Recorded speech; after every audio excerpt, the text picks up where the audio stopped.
Vem Espírito Santo se mover no nosso coração nessa manhã. Vem Espírito Santo tirar tudo aquilo que perturba, que deturpa a nossa visão, que nós compreendamos o que verdadeiramente o Senhor espera de nós. Vem falar a cada coração agora, Espírito Santo. Vem conduzir, vem exortar, vem corrigir, vem levantar. Muitas vezes nós precisamos, Espírito Santo, que o Senhor venha ordenar o caos dentro e fora de nós. Venha colocar em ordem os nossos pensamentos, emoções, afetos, perspectivas, prioridades. Vem Espírito Santo nos batizar e encher nessa manhã. Vem acalmar o nosso coração, nossa mente. Vem nos libertar de tudo aquilo que nos prende, que não nos deixa perceber o que Deus já preparou para nós. Glória ao Pai, ao Filho e ao Espírito Santo, como era no princípio, agora e sempre. Amém. 2 Coríntios capítulo 6, versículos 1 e 2. 2 Coríntios 6, 1 e 2. Encontra aí na sua Bíblia. Essa passagem é uma citação do Antigo Testamento, que São Paulo coloca aqui em perspectiva.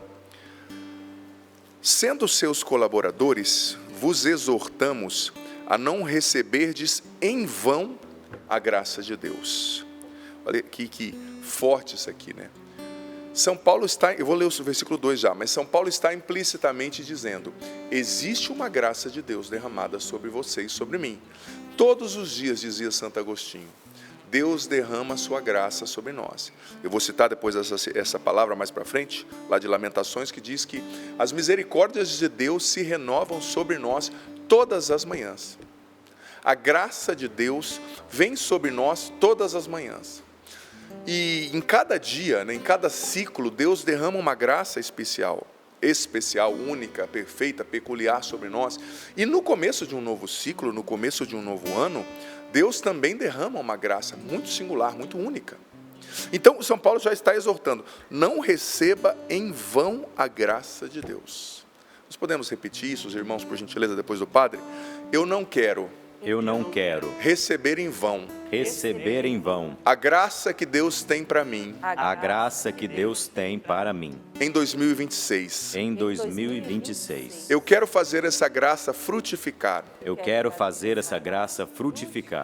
Eu quero corresponder aos apelos da graça de Deus na minha vida. Amém. Então veja bem, não receba em vão. Depois São Paulo continua: pois ele diz, no momento favorável eu te ouvi, no dia da salvação eu te socorri. São Paulo já está explicando o que é essa graça de Deus. É uma graça de socorro todos os dias. Deus te ouve todos os dias. Padre, mas ele não me atende. A pergunta que eu falo: você tem pedido? Pergunta que eu faço, perdão. Que nem a pessoa, claro, aquela brincadeira antiga que tinha, não estou nem fazendo apologia a jogo de azar aqui, mas a pessoa fala: padre, eu quero tanto ganhar na loteria. Você jogou? Não. Usando a analogia, Eu te ouvi no momento favorável. Então essa graça, São Paulo está explicando, é o ouvido de Deus sempre atento a ouvir o seu clamor.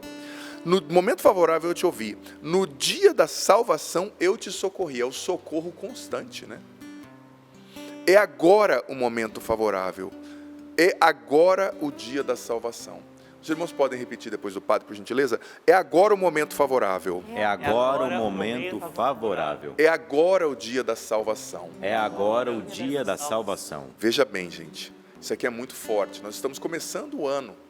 E existe uma graça específica, profunda, peculiar, maravilhosa de Deus para você, nesse ano, sobre a sua vida.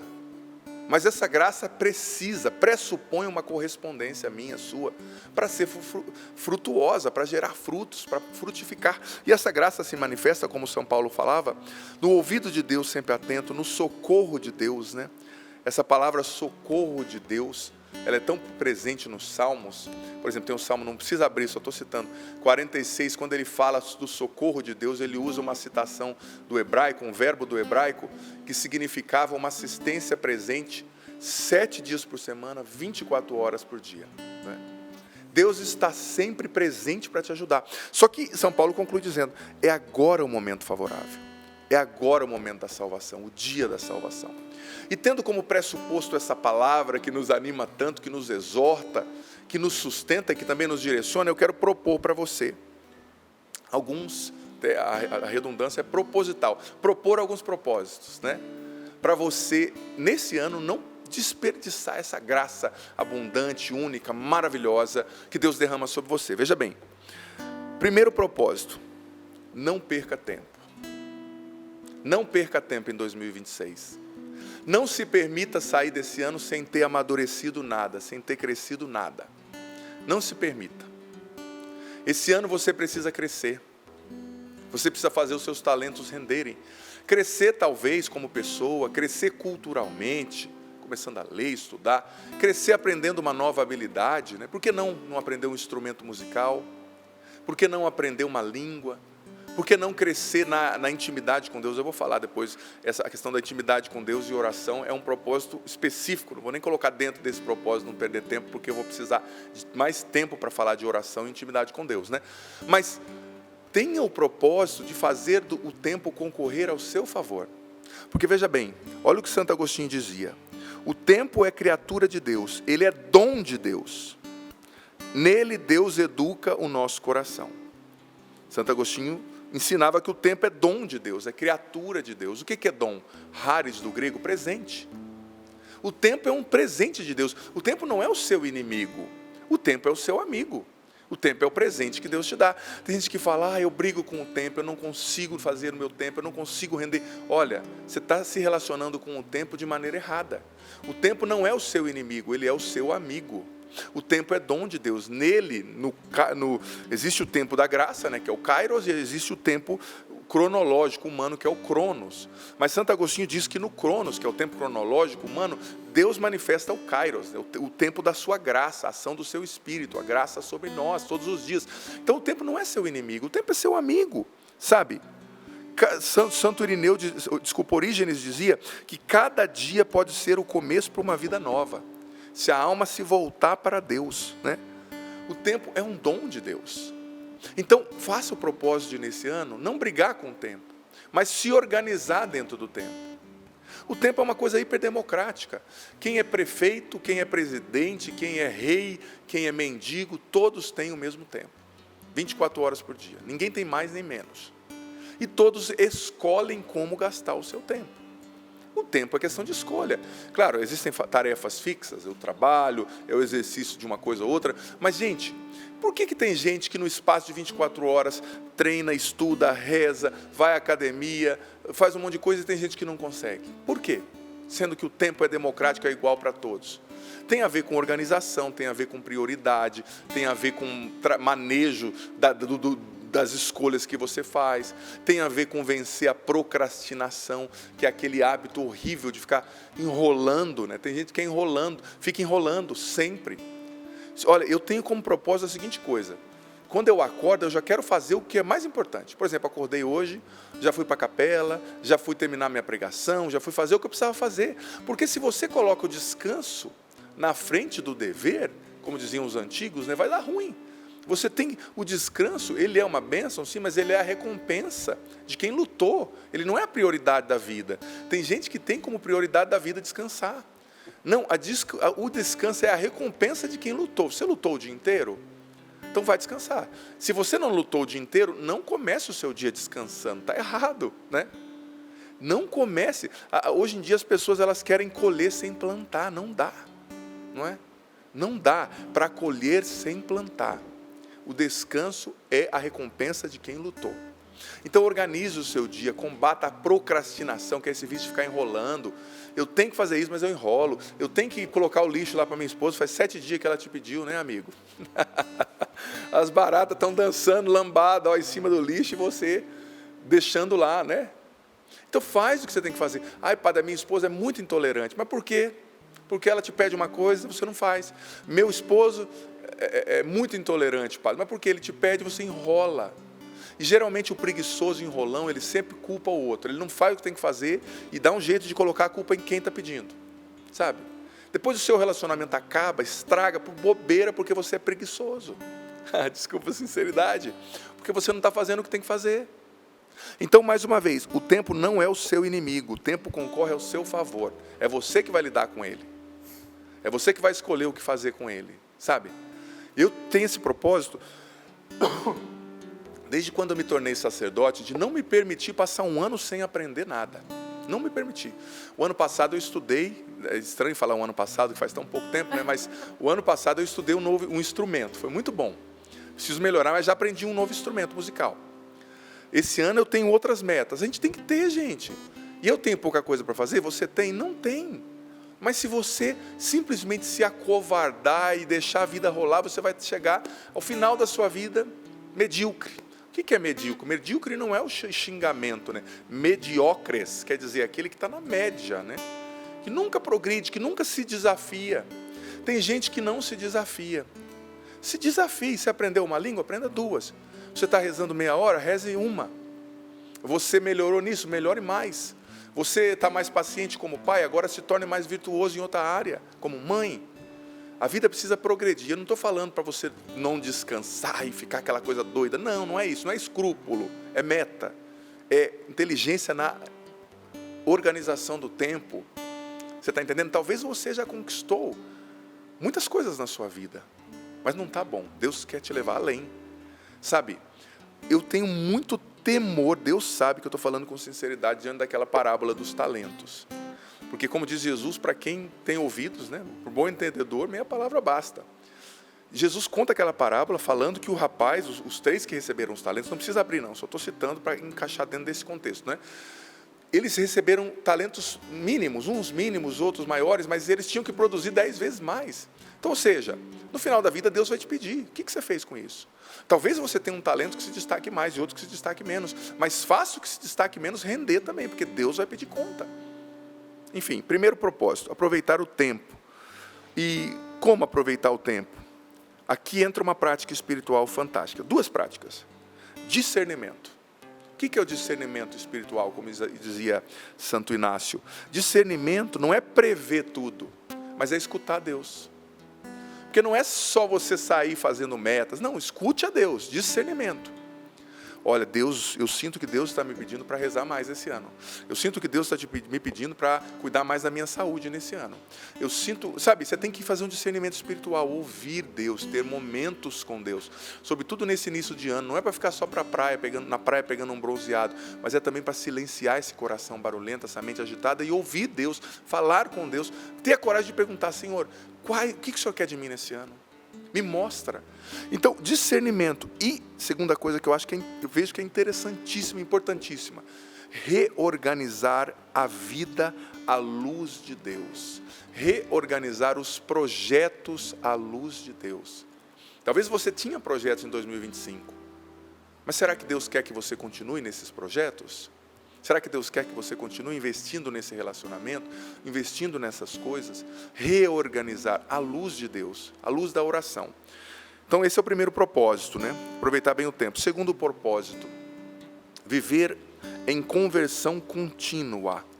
Porque veja bem, olha o que o Catecismo diz no número 1427.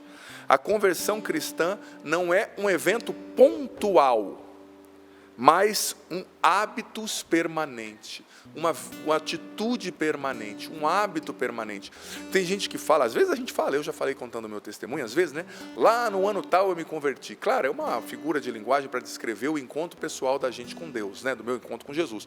Mas a conversão, está dizendo o Catecismo, é um hábito permanente, é algo que você está fazendo sempre. A conversão é um trabalho, gente, artesanal, diário, constante. Então, Deus não quer somente que você tenha sucesso em tudo, mas Ele quer que você persevere na conversão, no amor. Às vezes os resultados não são muito bons externamente, mas se você está perseverando na busca da sua conversão, no amor, no se tornar uma pessoa mais humilde, porque a conversão engloba isso, né? Talvez você até é uma pessoa que reza bastante, graças a Deus, mas você humilha os outros, você xinga, você condena todo mundo, você se sente superior. Eu rezo, que nem aquele fariseu que bateu no peito, né? Eu jejuo, aquele publicano ali não faz isso, e Jesus disse que o publicano pecador saiu justificado, porque fez uma oração humilde, né? E o fariseu não saiu por ter um coração orgulhoso. Então, a conversão esse ano você precisa viver a conversão de maneira permanente.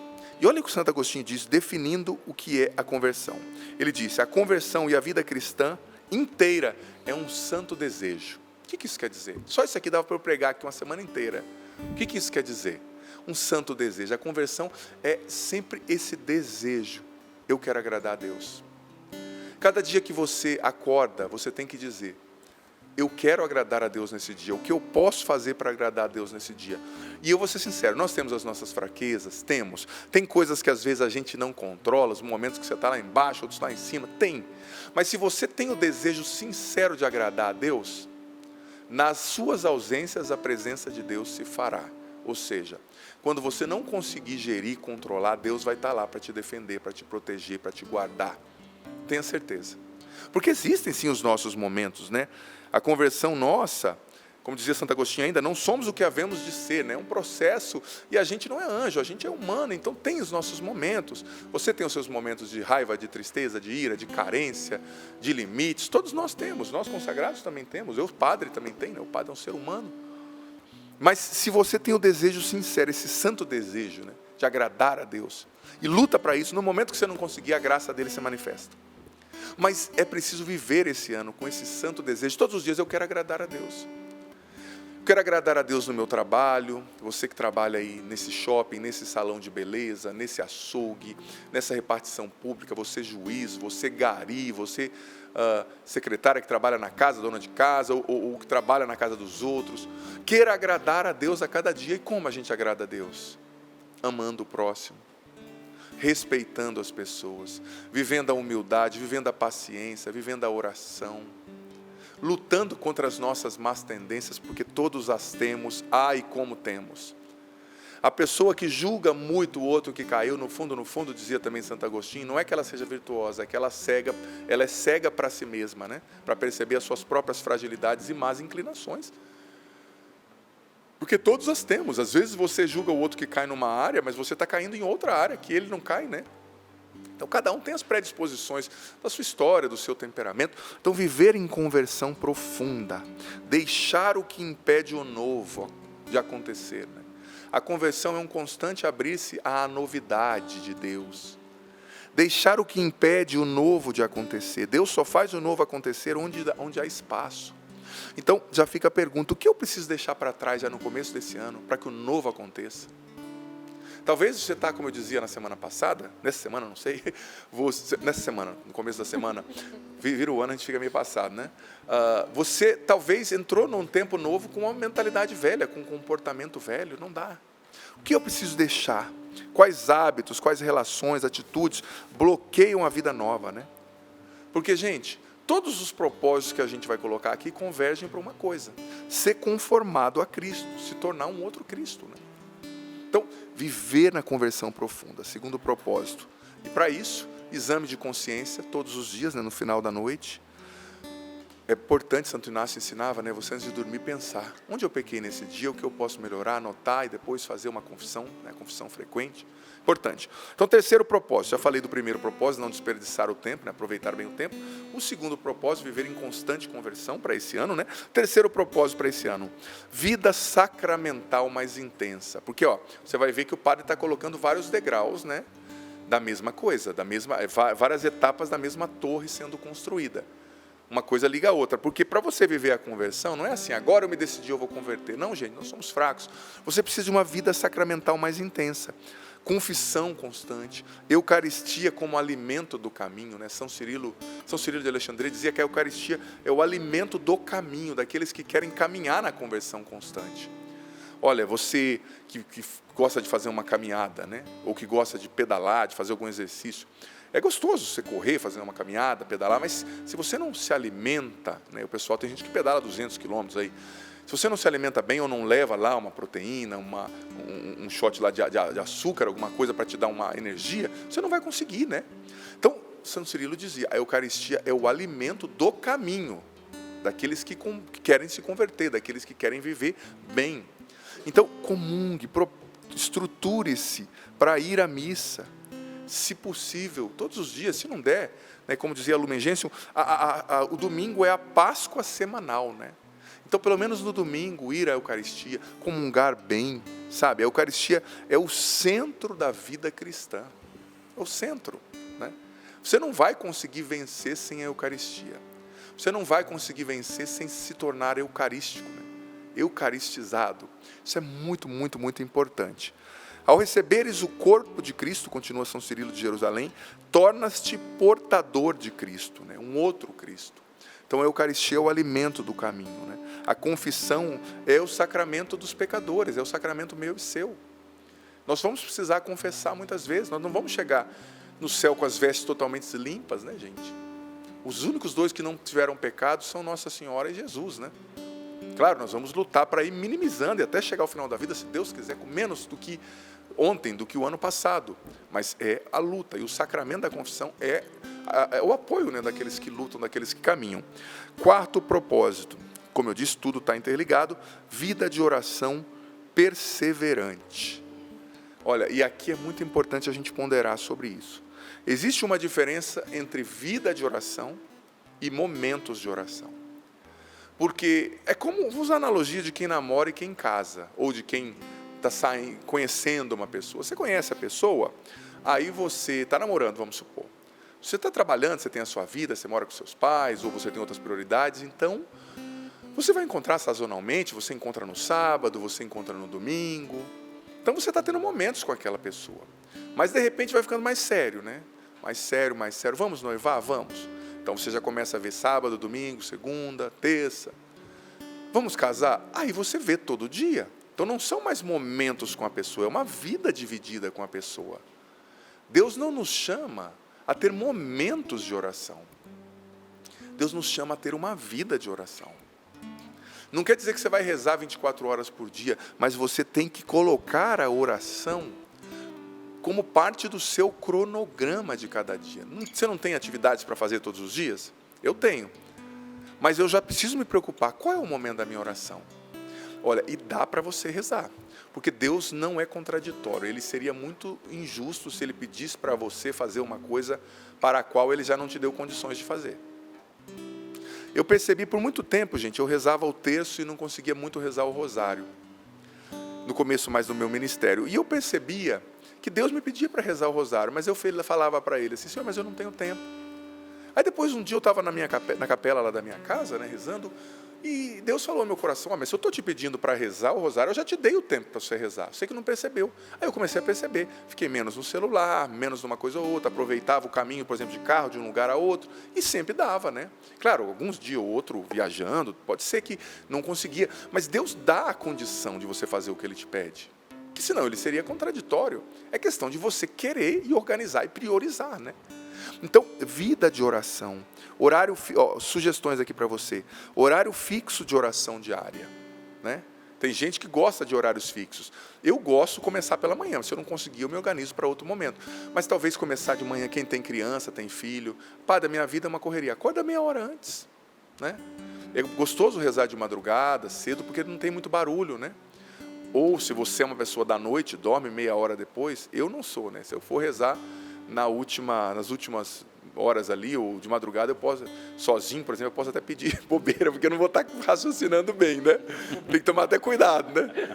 Mas se organize no momento que você funciona. Vida de oração, propósito espiritual, horário fixo de oração diária, leitura orante da Escritura, redescoberta do silêncio interior. É tão importante. Eu acho que o mundo de hoje está doente por falta de silêncio, né? É muita agitação. E a oração precisa também desse silêncio interior. E terceiro propósito, então, vida de oração. Desculpa, quarto propósito esse, né? Vida de oração. E termino com uma frase de Santo Agostinho. Estava lendo bastante Santo Agostinho para preparar essa pregação. Ele dizia o seguinte, carta 130. A oração dilata, presta atenção no verbo, dilata o coração para receber aquilo que Deus quer dar. O que é dilatar? Expandir, né? Através da oração, Deus te prepara para receber o que Ele quer te dar. Então, isso é muito importante. Quinto propósito, crescimento na caridade. Isso são propósitos cristãos católicos. Ninguém agrada a Deus se não cresce na caridade. Aqui entra a frase do Padre Jonas: pensar bem de todos, querer bem a todos, falar bem de todos. Veja bem, às vezes nós falamos mal das pessoas e nos achamos justos. Não existe justificativa para você fofocar e falar mal de ninguém. Não tem justificativa. Uma conversa espiritual. Não é espiritual, não, é muito carnal, isso sim. Pecado, né? E às vezes a gente costuma fazer da fofoca, gente, do falar mal, o diálogo, como eu posso dizer assim, o tema das nossas conversas diárias à mesa, por exemplo. Falar mal dos outros, reparar o que o outro fez, maximizar o erro do outro, né? Tudo bem, ele errou, ele pisou na bola, mas, gente, Jesus nos ensina a olhar com lente diminutiva o erro do outro e olhar com lente de aumento o nosso erro. A gente faz o contrário. A gente olha com lente de aumento o erro do outro e o nosso erro com aquela lente assim que diminui, sabe, que releva. É o contrário. Então, crescer na caridade. Aqui entra obras de misericórdia, carnais espirituais, né? Corporais e espirituais, como visitar. Para explicar isso, eu vou até ler o que falou aqui São João Crisóstomo. Queres honrar o corpo de Cristo? Não os desprezes quando o vês nu nos pobres. Sabe? O que é a caridade concreta? O que é a obra de espiritual, corporal? É aquilo que Jesus disse em Mateus 25, é dar roupa a quem está nu, é visitar o preso, é visitar o doente, é dar comida a quem tem fome, é dar bebida a quem tem sede, né? Então, a caridade precisa fazer parte da nossa meta, dos nossos princípios para esse ano. Porque tudo bem, você vai rezar, você vai à igreja, mas tem que fazer caridade. Jesus colocou como critério de salvação: olha, você é uma ovelha, você vai para o céu porque eu tive com fome e me deste de comer. Tive com sede e me deste de beber. Estive preso e me visitaste, né? Então, a caridade precisa fazer parte do nosso propósito, mas também caridade com o outro, né, que mora com a gente. Caridade com essa criança, com esse idoso, com esse esposo. Você trata as suas amigas com tanto carinho e paciência que o seu esposo é tudo a ferro e fogo, né? Só detonando o pobre, né? Fica concordando não, viu? É que a sua esposa está assistindo, ela te pega depois. Brincadeira. Brincando aqui. Senso de reconciliação. Senso de reconciliação, isso, brincando. Ele estava assim, eu falei, não vou perder a piada, né? Mas voltando ao assunto, caridade com quem está perto, né? Caridade com quem está junto de você. E aqui caridade no jeito de falar.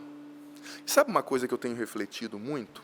E vou dizer para você, a gente precisa tomar cuidado do jeito que a gente resolve os nossos problemas, porque a gente peca contra a caridade, às vezes, no jeito que a gente fala e no jeito que a gente tenta resolver. Por exemplo, não tente resolver um problema difícil e profundo pelo WhatsApp. A gente não fala de coisa profunda num lugar raso. A gente não resolve coisa complexa num lugar superficial. Não queira resolver problema profundo pelo WhatsApp. Problema complexo pelo WhatsApp. Converse, olho no olho. Não se resolve, repito, problema profundo em lugar raso. Não se fala de coisa complexa em lugar superficial. Às vezes a gente peca contra a caridade, né? Porque a gente está ali querendo resolver coisa profunda em lugar complexo, coisa profunda em lugar raso, né? Você, sabe, não tem paciência, a ansiedade de falar o que eu penso. Conversa com a pessoa, marca, espera passar a ira, olha no olho, né? E mais uma vez eu digo, a caridade é muito importante. Caridade no jeito de falar. Às vezes a gente vai tratando quem convive com a gente, né, de qualquer jeito. Não, pelo contrário. Quem convive mais perto de mim e de você precisa ser o alvo mais certeiro da minha caridade. Às vezes a gente tem caridade com as pessoas de fora, como eu disse, com os amigos, mas em casa é a ferro e fogo, não dá, gente. Caridade. Esse foi o 5º propósito. Agora o 6º propósito. Deixe-se moldar por Deus em tudo. Deixe-se e entenda o jeito de Deus agir. Faça o firme propósito de se deixar conduzir por Deus. O que é moldável? Qual é a metáfora que a gente vê na Bíblia sobre moldar? Qual é o material? Barro. O barro, né? Sabe por que o barro é usado na Bíblia e é usado para fazer vaso? Porque o barro, ele tem algumas características. Ele suporta pressão, ele é flexível e ele é moldável, né? E se o vaso não deu certo, você derrete e usa novamente. Ele suporta a pressão do fogo. Agora, ninguém faz um vaso com areia, né? A não ser que use outra propriedade que venha fazer a areia se tornar uma coisa só. Mas de areia em si, você não faz um vaso. Por quê? Porque a areia não suporta a pressão. A areia não é moldável, a areia não é flexível. Então, seja flexível, seja moldado, deixe a pressão enriquecer a sua substância, né? Porque o fogo enriquece a substância, a propriedade da argila ali, do barro, né? Então, permita-se moldar por Deus. Deus nos molda como? Através dos sofrimentos. Deus nos molda através das perdas. Deus nos molda através das oportunidades. Deus nos molda deixando a gente lidar com as nossas fraquezas, vir à tona, né? Os nossos limites. Isso também nos molda, né? Faz a gente ser mais humilde, faz a gente ser mais dependente de Deus. Em tudo Deus é o Senhor. De tudo Deus tem o controle, né? Então, o que é deixar-se moldar? É esse voto de confiança, Senhor. Eu não sei onde o Senhor está me levando, mas me leva, né? Eu quero te obedecer. Eu quero ser barro nas suas mãos, né? Então, esse é o sexto propósito. Agora vamos para o sétimo propósito. Em tudo, caminhe com esperança, não com medo. Tem a ver com o propósito anterior, né? Do se deixar moldar. Em tudo, caminhe com esperança, não com medo. Porque de Deus você pode sempre esperar coisas boas. O que Ele tem preparado para você é bom. Deus não vai roubar a sua paz, não vai roubar a sua liberdade, não vai sufocar a sua esperança. O que Ele tem para você é bom. Eu sei bem os planos que eu tenho para vós, o projeto de te dar um futuro, uma esperança, planos de paz, não de aflição, como está lá em Jeremias, né? Então, Deus tem coisas novas para você nesse ano. Então, viva com esperança, não com medo. Sabe? Esperança de que você pode começar todos os dias novamente. A esperança de que Deus está com você e que Ele vai te ajudar a superar as suas fraquezas. A esperança de que Ele vai te ajudar a recomeçar a sua vida depois da morte daquela pessoa, depois do término daquele relacionamento, depois que aquela esposa te abandonou, depois que você descobriu essa traição. Caminhe com esperança. Deus é bom. Deus está vendo a sua luta, sim, eu sei que não é fácil, né? Mas Deus está vendo a sua batalha, Ele está vendo que está faltando dinheiro, Ele está vendo que está faltando esperança na sua casa, paciência, diálogo, reconciliação. Busque nele que Ele vai abrir portas que você nem imagina, e nas coisas simples. Deus está pronto para te ajudar. Caminhe com esperança, né? Comece sempre de novo. E tenha essa fidelidade humilde, né? E saiba que caminhar com esperança, crer em Deus, não significa sempre colher resultados perfeitos de tudo, né? Na esperança também está a cruz que nos aperfeiçoa, na esperança também está as humilhações que Deus permite, estão as humilhações que Deus permite, né? As humilhações que Deus permite para nos curar, para nos fazer mais humildes. Então, olhe com esperança. Vamos lá, esse foi o sétimo propósito, né? Agora, o oitavo propósito, e esse aqui é muito importante. Viva o novo ano como missão. Como missão. Por quê, gente? Porque cada ano é um tempo de envio, no qual Deus te envia. Com a mesma ordem que deu aos apóstolos: ide, fazeis discípulos meus, né? Então, viva esse ano com disposição missionária, disposição para evangelizar, disposição para trabalhar na igreja, disposição para ajudar o padre, disposição para servir aquele sopão, disposição para servir os outros, servir Cristo nos outros. Me perdoe, nós estamos num tempo no qual as pessoas são tão viciadas no conforto, no descanso, que as pessoas não querem mais ir à igreja porque tem a chácara no domingo, não querem mais trabalhar numa pastoral porque o padre não é bom o bastante para mim. Eu vi 5 vídeos lá na internet, e agora eu fiquei maravilhoso. Seja humilde, sirva naquela paróquia que talvez o padre não tenha homilia tão boa. Sirva naquele lugar no qual você sabe mais do que as pessoas. Mas o que adianta o seu conhecimento se ele te incha de orgulho, né? Ele não está te salvando, está te fazendo perecer, né? Então, esteja em missão. Pergunte-se a você mesmo e pergunte a Deus: a quem Deus me envia nesse ano? Onde eu posso amar mais, né? Que testemunho eu sou chamado a dar nesse ano? É um tempo de missão. 2026 é missão para mim e para você. Mas, para que a gente viva bem a missão, a gente precisa ter o quê? Disposição missionária, né? Disposição missionária. Olha só que frase linda. O cristão não entra no ano novo para se preservar, mas para se doar. Nós não estamos em 2026 para só nos preservar. Claro, o descanso é importante, o ir para a chácara é importante, mas não é a finalidade da vida. Nossa vida foi feita para ser gastada, empregada como uma vela, como nos ensinava o Padre Jonas, que se consome para iluminar. Nós fomos chamados a dar a nossa vida pelos outros. E às vezes, me perdoe, nós não servimos porque nós temos essa megalomania espiritual. Eu só vou servir se for num evento com 120 mil pessoas. Ei, sirva na sua paróquia.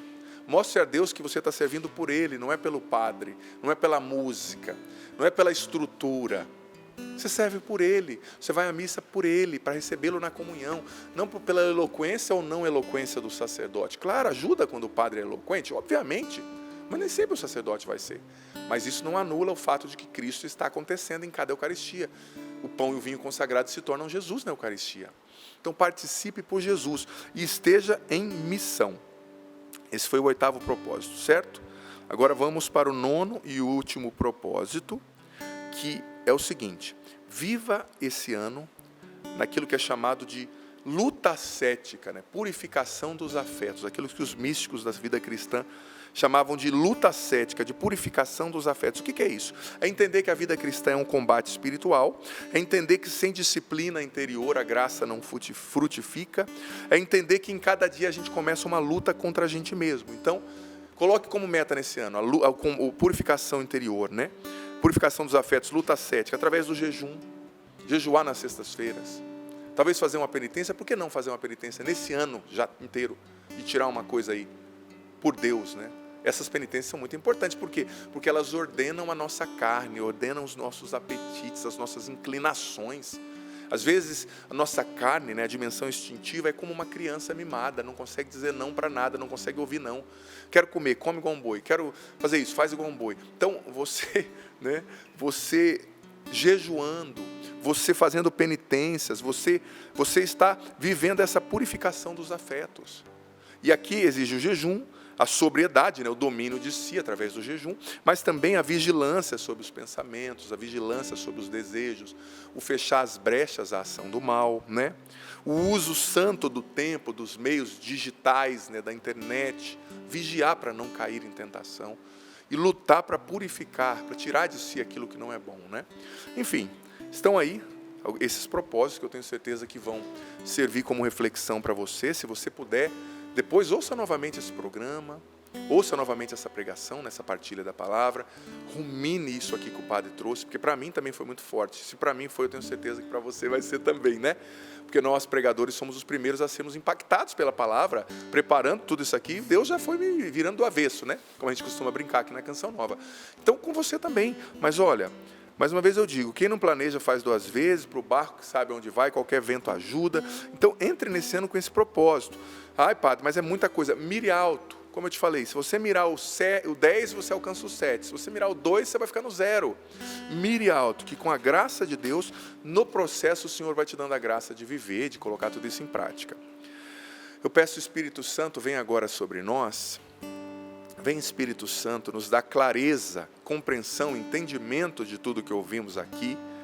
Retira do nosso coração a indisposição, ou o pensamento de que é muito para mim, eu não vou conseguir, eu quero algo mais simples. Não, que nós tenhamos essa sede de ideais grandes, essa sede de santidade, que nós sonhemos grande, possamos sonhar com o céu, Espírito Santo, com a santidade, com a vida virtuosa, mesmo em meio às nossas fraquezas.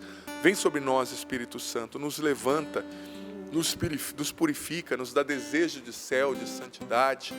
Vem nos batizar, nos encher, vem falar ao nosso coração. Retira do nosso coração toda má vontade, toda indisposição interior. Vem nos curar, nos levantar, nos dar esse sonho, esse desejo, essa coragem, essa vontade de buscar as coisas do alto. Vamos pedir ao Senhor, né, que é Ele que nos dá confiança, é Ele que nos capacita, né? Que lindos são esses propósitos que o Padre trouxe para a gente. Mas é confiando no Senhor que a gente vai conseguir. É confiando no Senhor, parece muito, né? Ele diz, parece muito, mas não é muito não, irmão. Confia no Senhor. Confia no Senhor que 2026 vai ser o ano em que grandes coisas vão acontecer e que você não está caminhando sozinho. O fato de você estar aqui hoje assistindo, sorrindo para a vida, é uma resposta de Deus dizendo: você não está sozinho, você não vai caminhar sozinho, você não vai rezar sozinho, você não vai viver esses propósitos sozinhos. Eu estou contigo. Eu estou contigo. E quando Deus segura a nossa mão, nós conseguimos fazer coisas grandiosas, muito maiores do que aquelas que nós mesmos planejamos. E o Senhor, Ele quer também nessa manhã convidar você a alinhar esses propósitos aos propósitos dEle. Alinha tudo que você planejou para 2026, aquilo que está no coração do Senhor, e diga: eu confio no Senhor, eu confio que cada propósito, eu confio que cada meta já está também no coração de Deus e Ele vai caminhar comigo. Vamos cantar isso? Eu vou confiar nesse Deus que não me abandona. Eu vou confiar nesse Deus que me faz ir além do que eu acho que eu consigo. E a graça de Deus, meu padre falava no começo, a graça de Deus é justamente isso, é a gente fazer aquilo que não dá conta. Pela graça de Deus é que nós estamos de pé, é pela graça de Deus que estamos aqui, é pela graça de Deus que cantamos, que pregamos, que sobrevivemos. É pela graça de Deus que conseguimos cumprir a nossa missão. Porque a graça de Deus é conseguir fazer aquilo que sozinho eu não faria, mas com Ele eu consigo. Amém? Vou confiar. Vou confiar no Deus da aliança, que abriu o mar vermelho quando não havia mais saída. Vou confiar no Deus que nos deu seu Filho para nos salvar e nos deu a aliança eterna. Vou confiar. Canta isso mais uma vez, vai.